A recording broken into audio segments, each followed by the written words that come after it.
Will, have you ever wanted to be a caveman? No, not really. But wouldn't it be cool to like live with dinosaurs and fly around on one of those alien jetpacks they had? Oh yeah! Wait, what?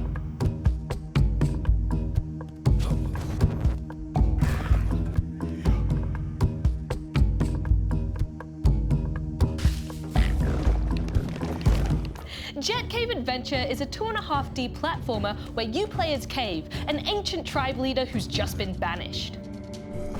But then a spaceship crash lands and a no-good alien heads off to the local volcano because volcanoes can fix spaceships, I guess. So Kave has to step up to stop him and save the day. Because as we all know, aliens and volcanoes are a recipe for trouble. Thankfully, the alien also left behind a jetpack, which Kave is somehow able to operate without any instructions.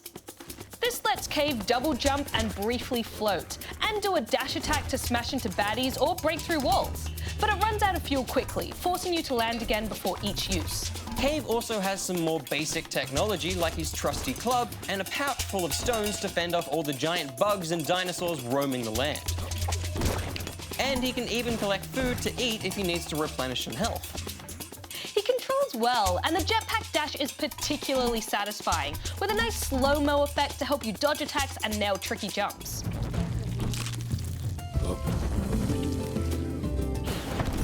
I found this felt best when you play it as more of a speedrunning kind of platformer.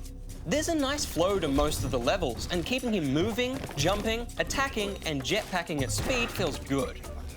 But I like that you can take it at your own pace too, if you prefer. And it rewards those that take their time with lots of little secret areas. Usually these have a few extra seashells that you can collect, which can be spent on upgrading Kave and his gear. Yeah, and I'm a sucker for an upgrade to work towards. I need all those seashells, but I will admit some of the upgrades did feel kinda pointless.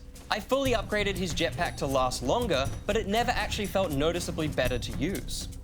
Yeah, the health and food upgrades were the only ones that felt like they made a big difference. I can always use more hit points. True, and this does throw a decent bit of challenge at you. Later levels have some tricky sections, and there are even boss fights that have some satisfying attack patterns to learn and conquer.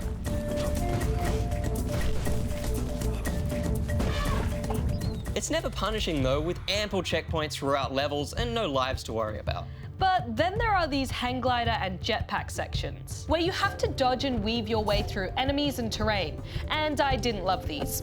They're just not much fun, and it feels a bit too floaty with the controls. Well, he is literally floating. Yeah, but these sections just felt sloppy, and they throw some cheap shots at you.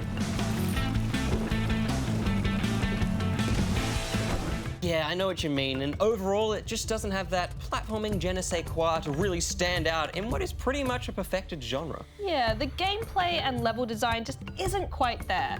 And let's be honest, Kave as a character is a bit dull. He's a very stock standard caveman.